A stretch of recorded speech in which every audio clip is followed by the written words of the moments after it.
like just like Instagram and Facebook went down today, how can we start utilizing email? Is it really profitable, and how to start utilizing it so that you have connection and a community outside of it?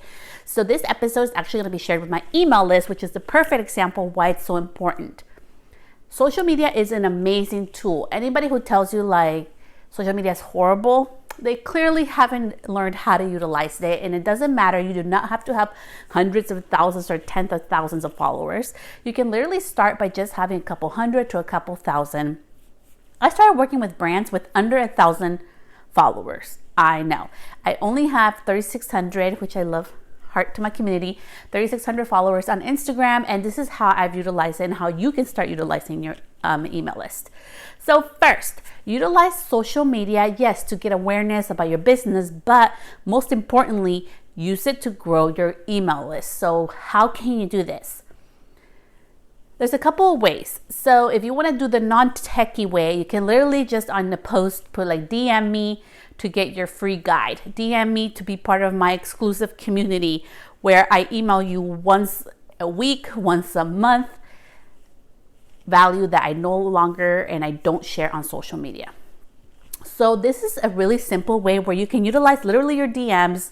And let's be real, when we have a smaller following or our community is not used to engaging with us outside of social media, the DMs that are going to come through are going to be little. It's not going to be like a lot of them coming through. So you can go ahead and do this. There's also things that you can pay for. Like there is ManyChat. I have never used it. I have no interest in using it. I will do a separate episode on that, but there are different platforms that you can utilize. You can pay like $15 to like $30 a month where people can automatically just put in the word underneath. Like for example, newsletter underneath, which I would not use, but newsletter underneath, and automatically it sends them and puts them in your email list, the link to sign up. So those are the ways that I will utilize it organically. Just use your DMs when you do a post, put in a keyword or, comment newsletter to get signed up to my, exclusive community outside of social. And people will sign up who really are interested in the value that you give. And I think it's really important that you're also very intentional with your word. Your word is everything, okay? In a world where we feel like sometimes people are just trying to sell us things, whatever is to their best benefit, it's really important that you keep your word. So if you're really going to give your community access to things that you don't share on social, this is the place to do it. It's inside of your email list, and that's how you can start growing. So that's tip number 1. Tip number 2, okay, so you want to start growing your email list using social media. How can you do it if you're a little more tech savvy? So you can use the link in the bio, and what you can do on there, as much as people complain that like that doesn't work, it does. It grows my email list week after week. Just having on their free PDF guides or ebooks, however a checklist, anything that you can actually do in exchange of value for the email. It's really important that you give value. And I know it can be really scary when you're like, oh my gosh, I have to give value for free. Yes, because that's going to be so powerful. If you're giving them that for free, they're going to want to stay connected to your community. You're already building that trust. I have opted in so many freebies because it looked amazing. And when I get the free thing, I'm like, what is this? It's a waste of my time. I immediately unsubscribe. And that's when I know there's not a lot of value in it. So for me and all my freebies, I always give knowledge and things that I wish I would have known years ago when I started. This has taken experience. This has taken failures in my own journey. So I really wanted to share that with you, that if you're going to create something in exchange for an email, like a freebie, make sure it's really valuable, because if it's not, it's going to cause unsubscribes, not just from an email list, but also from your social media, because you're not giving value. If you're not willing to give, how are you willing to be in their inbox where they're going to be checking every week or every month to keep in touch with them? It's not going to happen. So I think that's a really big misconception, that you just create a freebie and an opt-in and your email is going to grow significantly. Like, no, if there's no value in there, that's going to cause like a big friction. You're not going to see your email list growing. So that's tip number 2. Tip number 3 on growing your email list outside of social media. You need to talk about it. Sometimes I feel like a broken record and I'm like, I hope I'm not annoying them, but I always do this, and I'm going to share with you how to do it in a fun way.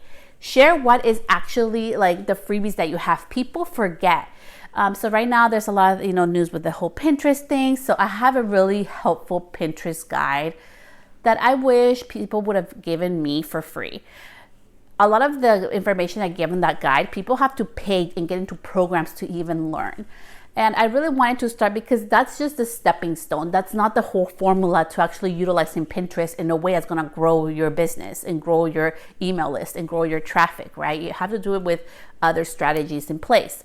But that's a big pillar stone that I feel a lot of people miss out on and that you shouldn't have to pay. So that is my freebie on Pinterest. I have other people that only want to know about my mobile salon. How does Celeste have a licensed mobile salon in California? How can I do that as well?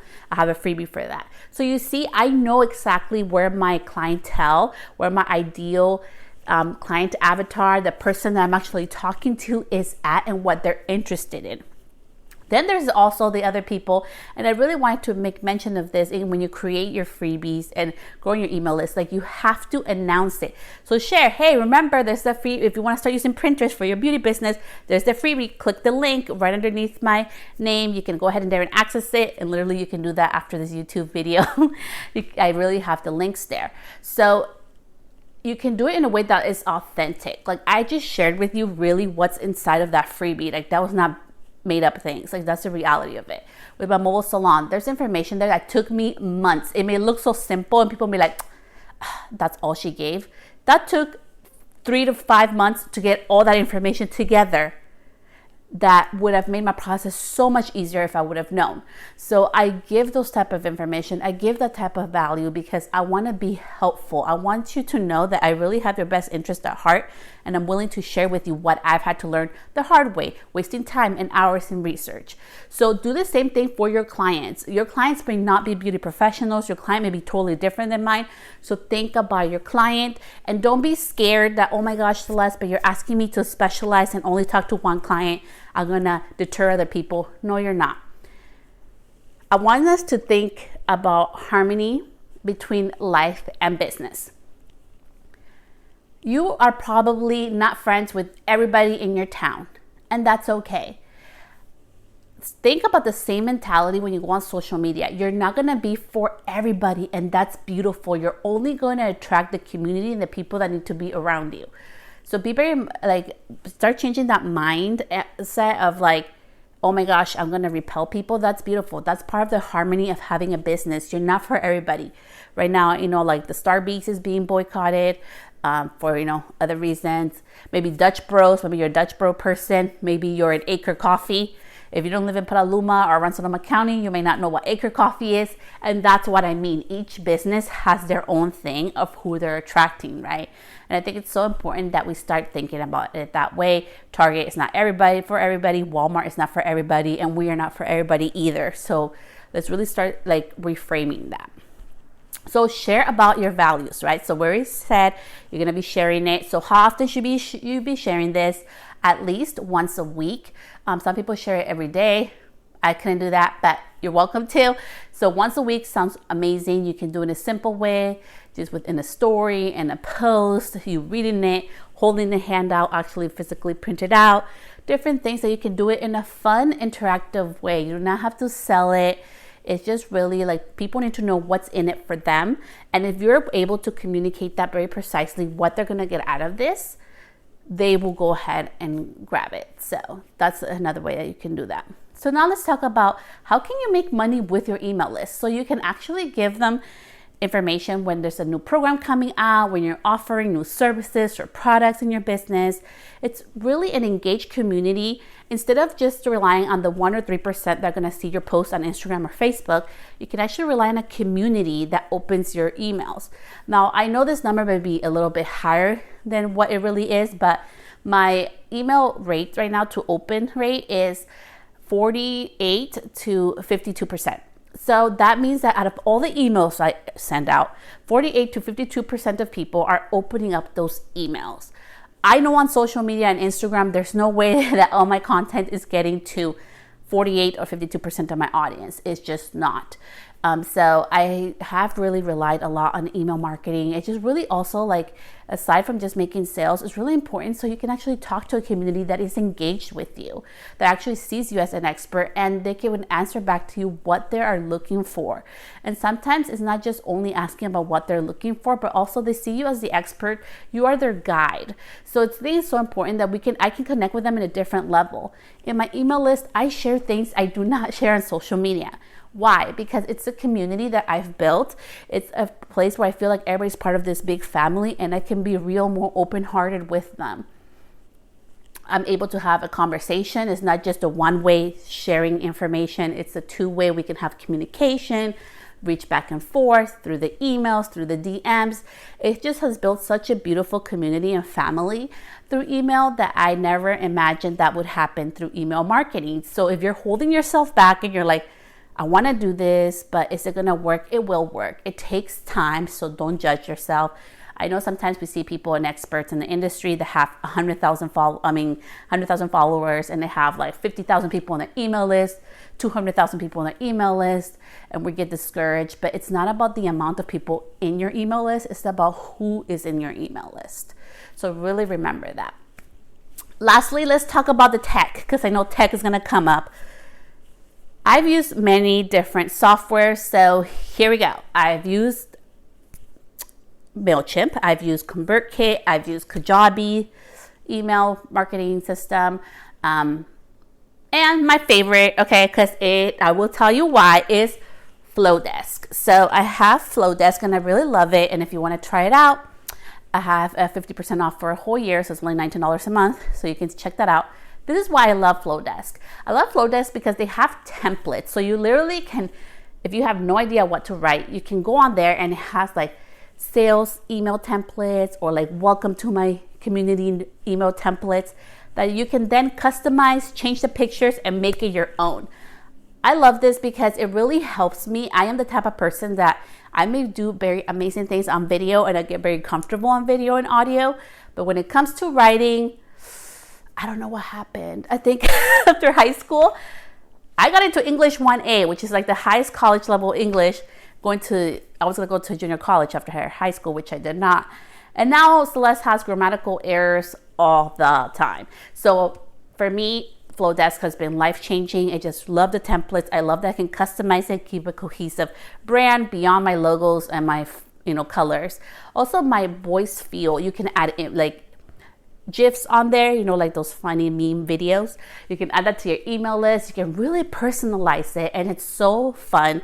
It did take a little bit of a learning curve, but honestly, out of all the other platforms that I share with you today, this one was the one that I was really able to learn really fast and really be able to take advantage. So no matter if you don't want to use Flowdesk, you want to use your own other email marketing software, I really recommend 3 things. Okay, number 1, keep your brand essence cohesive. So your essence is what people feel when you're not around, or what people say they feel when they're around you in your business. Okay, so you want to be able to communicate that in your emails. Number 2, keep your brand colors and your font cohesive. Why? And your imagery, your photos. Okay, in your videos, keep that cohesive as well. Why am I saying this? Because when people open my emails now, and it took years of learning, so nobody told me this, I've learned this the hard way, people know that it's coming from me. You probably will see 3 different components in my emails, and I have done on purpose. Although I'm not there physically in person with you, and some of my email subscribers, actually most of them, have never really met me in person one-on-one, I still want to convey what it is to be around me. If you were sitting here at my house next to me in the couch, what would it be about? What is like my essence? What do I portray? Like, who am I? I'm a very introverted person, but I love having fun. I love people say bubbly about me. There's people that really like my voice. There's people that really like my mannerisms, the way I'm on video. Everybody has their own thing, why they connect with me. I'm also a mom, so, I have that kind of nurturing type of part of my personality. So it's so important that you do not have to be like me. You do not have to be like the biggest educator in your industry or in the beauty industry. It's so important that you are you. People are going to be attracted by who you are, what you do, what your values are, what you stand for, what your essence is. And I love the word essence because it reminds me of a candle. There's probably scents that you love about candles, and there's probably scents that you hate about candles. The same thing goes with your business, and that's what you can do with email marketing. I will put in the notes if you want to check out more about Flowdesk, or go find there's lots of other free email subscribers. But most importantly, keep it simple, get started, and stop relying solely on social. As beautiful as it's been to get me out there to work with brands and get clients, don't solely rely on it. Don't rely on social media. Don't solely rely on Google My Business. Don't solely rely on one thing, because things happen, tech happens, things go down. And I hope this was super helpful for you. So feel free to join the community and subscribe, or, go ahead and follow this show. And I will see you back here next week. Bye, love.